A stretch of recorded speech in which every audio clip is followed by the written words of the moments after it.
Hi, new moms.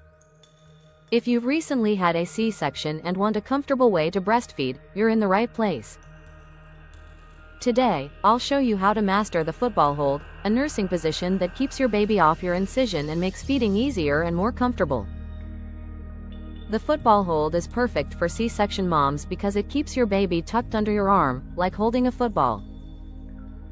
This way, your baby won't press on your belly, and you'll have more control over their latch. It's also great for moms with larger breasts, twins, or those recovering from surgery. Start by sitting in a sturdy chair or on your bed with plenty of back support. Use pillows to lift your baby to breast level, so you don't have to lean forward. A nursing pillow or even a few regular pillows work well. Make sure your baby's head, neck, and body are aligned. Hold your baby at your side, under your arm, with their legs pointing behind you. Support their neck and shoulders, not the head, to allow them to tilt back slightly. Your baby's nose should be level with your nipple, and their tummy should face your side.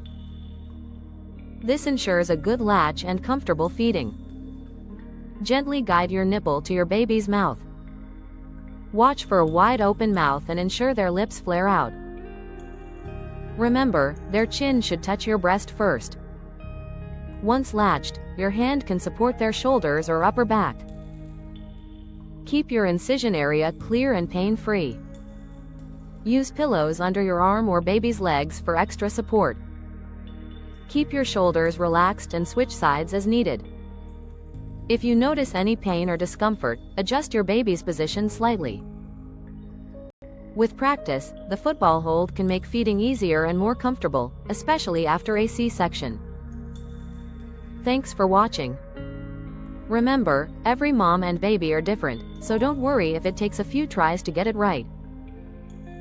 Try the football hold, take care of your incision, and enjoy these precious breastfeeding moments. Don't forget to like, comment, and subscribe for more tips for new moms.